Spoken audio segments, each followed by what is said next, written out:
ಆಗ್ತಿದೆ. ನನ್ನನ್ನ ಮೋಸ ಮಾಡ್ಬಿಟ್ಟ ಅವನು.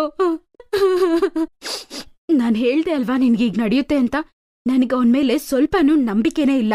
ನಾವು ಯಾರಾದ್ರೂ ದೊಡ್ಡವ್ರಿಗೆ ಈ ವಿಷಯದ ಬಗ್ಗೆ ಹೇಳ್ಬೇಕು. ಇಲ್ಲ ಇಲ್ಲ, ಬೇಡ, ಯಾರಿಗೂ ಹೇಳೋದ್ ಬೇಡ. ಅಪ್ಪ ಅಮ್ಮ ನನ್ನನ್ನ ಸಾಯಿಸ್ಬಿಡ್ತಾರೆ. ಮಾರನೇ ದಿನ ಸಿಮ್ರನ್ಗೆ ರಾಕಿ ಒಂದ್ ಮಾತ್ರೆ ತಂದು ಕೊಡ್ತಾನೆ. ತಗೋ, ಈ ಮಾತ್ರೆ ತಿನ್ನು.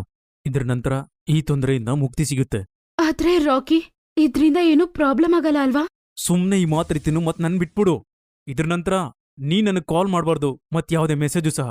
ಸಿಮ್ರನ್ ಆ ಮಾತ್ರೆ ತಿನ್ಬಿಟ್ಟು ಹೋಗಿ ಕ್ಲಾಸಲ್ಲಿ ಕುತ್ಕೋತಾಳೆ. ಆದ್ರೆ ಅವಳಿಗೆ ತಲೆ ತಿರುಗಿ ಕೆಳಗಡೆ ಬೀಳ್ತಾಳೆ. ಸಿಮ್ರನ್, ಏನಾಯ್ತು ನಿನ್ಗೆ? ಕಣ್ತೆಗಿ. ಅವಳ ಮುಖದ ಮೇಲೆ ನೀರ್ ಚೆಲ್ಲಿದ್ರ ಮೇಲೆ ಕೂಡ ಅವಳು ಎದ್ದೊಳ್ತಿಲ್ಲ. ನೋಡ್ತಿದ್ರೆ ಏನೋ ಸೀರಿಯಸ್ ಇಶ್ಯೂ ಅನ್ಸುತ್ತೆ. ಮೇಡಮ್, ನಾನ್ ನಿಮ್ ಹತ್ರ ಒಂದ್ ವಿಷಯ ಹೇಳ್ಬೇಕು. ಆದ್ರೆ ನೀವು ಯಾರಿಗೂ ಹೇಳಲ್ಲ ಅಲ್ವಾ? ನಾನ್ ನಿಮ್ಮ ಟೀಚರ್, ನಿಮ್ಗೆ ಒಳ್ಳೆ ದಾರಿ ತೋರ್ಸಕ್ಕಂತಾನೆ ನಾನಿರೋದು. ನೀನೇನು ಭಯ ಪಡ್ಬೇಡ. ಏನ್ ವಿಷಯ ಅಂತ ಭಯ ಪಡ್ದೆ ನನ್ಗೆ ಹೇಳು. ಮೀನಾ ಭಯ ಪಡ್ಕೊಂಡು ಟೀಚರ್ಗೆ ಎಲ್ಲಾ ವಿಷಯನೂ ಹೇಳ್ಬಿಡ್ತಾಳೆ. ಸಿಮ್ರನ್ನ ಟೀಚರ್ ಕರ್ಕೊಂಡೋಗಿ ಅಡ್ಮಿಟ್ ಮಾಡ್ತಾರೆ. ಅಲ್ಲಿ ಅವಳಿಗೆ ಚೆಕಪ್ ಎಲ್ಲ ಮಾಡಿಸ್ತಾರೆ. ಸ್ವಲ್ಪ ತಾದ ನಂತರ ಸಿಮ್ರನ್ಗೆ ನೆನಪು ಬರುತ್ತೆ. ಟೀಚರ್, ನಾನ್ ನಿಮ್ಗೆ ಏನೋ ಹೇಳ್ಬೇಕಂತಿದ್ದೀನಿ. ನನ್ಗೆ ಮೈ ಹುಷಾರಿಲ್ದೇ ಇರೋದಕ್ಕೆ ಕಾರಣ ಒಂದು ಬೇರೆ ರೀಸನ್ ಇದೆ. ಮೀನಲ್ ನನ್ಗೆ ಎಲ್ಲಾ ವಿಷಯನೂ ಹೇಳಿದ್ಲು. ಈ ವಯಸ್ಸಲ್ಲಿ ಮಕ್ಕಳು ತಪ್ಪು ಮಾಡ್ತಾರೆ, ಆದ್ರೆ ನೀನ್ ಮಾಡಿದಿರೋದು ತುಂಬಾ ದೊಡ್ಡ ತಪ್ಪು. ಇದರಿಂದ ಮಕ್ಕಳ ಜೀವನನೇ ಹಾಳಾಗ್ಬಿಡುತ್ತೆ. ನಾನು ತುಂಬಾ ದೊಡ್ಡ ತಪ್ಪು ಮಾಡ್ಬಿಟ್ಟೆ ಟೀಚರ್. ಇನ್ಮೇಲೆ ನಾನು ಈ ತರ ಏನೂ ಮಾಡೋದಿಲ್ಲ. ದಯವಿಟ್ಟು ಇದ್ರ ಬಗ್ಗೆ ಬೇರೆ ಯಾರಿಗೂ ಹೇಳ್ಬೇಡಿ. ಈ ರೀತಿ ಅಡ್ವೈಸ್ ಇಲ್ದೆ ಮಾತ್ರೆ ಎಲ್ಲ ತಗೊಳ್ಳೋದು ತುಂಬಾ ದೊಡ್ಡ ತಪ್ಪು. ಯಾರಾದ್ರೂ ದೊಡ್ಡವರ ಅಡ್ವೈಸ್ ನೀನ್ ತಗೋಬೇಕು. ನನ್ನನ್ನ ಕ್ಷಮಿಸಿ ಮ್ಯಾಮ್, ನಾನು ತುಂಬಾನೇ ಭಯ ಪಡ್ಬಿಟ್ಟಿದ್ದೆ.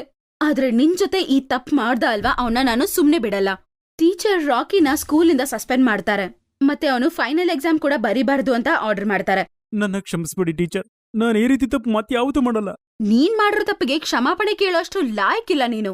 ಸಿಮ್ರನ್ ಹತ್ರ ನೀನು ಕ್ಷಮಾಪಣೆ ಕೇಳ್ಬೇಕು. ಮತ್ತೆ ನೀನ್ ಮಾಡಿರೋ ತಪ್ಪಿಗೆ ಖಂಡಿತ ನೀನು ಶಿಕ್ಷೆ ಅನುಭವಿಸ್ಲೇಬೇಕು.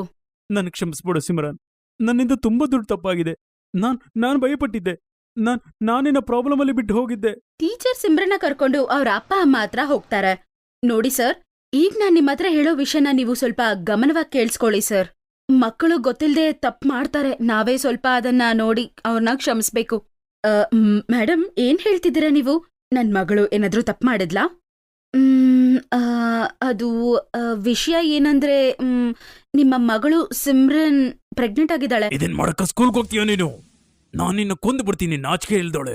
ನೋಡಿ ಸರ್, ಇಂಥ ಸಮಯದಲ್ಲಿ ನಾವು ಮಕ್ಕಳಿಗೆ ಸಪೋರ್ಟಿವ್ ಆಗಿರ್ಬೇಕು. ಇಲ್ಲಾಂದ್ರೆ ಅವರು ಕೆಟ್ಟ ಡಿಸಿಷನ್ ತಗೊಂಡ್ಬಿಡ್ತಾರೆ. ಅವಳ ಜೀವನ ಹಾಳಾಗ್ಬಾರ್ದು ಅಂತ ನಾನ್ ನಿಮ್ಮ ಹತ್ರ ಹೇಳ್ತಿದ್ದೀನಿ. ಟೀಚರ್ ತುಂಬಾ ಚೆನ್ನಾಗಿ ಸಿಚುವೇಶನ್ ಹ್ಯಾಂಡಲ್ ಮಾಡಿ ಅಪ್ಪ ಅಮ್ಮಗೆ ಒಳ್ಳೆ ರೀತಿಯಲ್ಲಿ ಹೇಳ್ತಾರೆ. ಈಗ ಏನ್ ಮಾಡೋದು ಮೇಡಮ್? ಇವಳ ಜೀವನನೇ ಹಾಳಾಗ್ಬಿಡುತ್ತೆ ಮೇಡಮ್. ಇವಳು ತುಂಬಾ ಚಿಕ್ಕ ಹುಡುಗಿ. ಇವಳಿಗೆ ಇನ್ನೂ ಫ್ಯೂಚರ್ ಇದೆ ಅಲ್ವಾ? ಇವಳಿಗೆ ಅಬೋಷನ್ ಮಾಡ್ಸೋದೇ ಒಳ್ಳೇದು. ಡಾಕ್ಟರ್ ಹತ್ರ ನಾನು ಮಾತಾಡಿದ್ದೀನಿ. ಅವ್ರಿಗಿದ್ರಲ್ಲಿ ಏನ್ ಪ್ರಾಬ್ಲಮೂ ಇಲ್ಲ.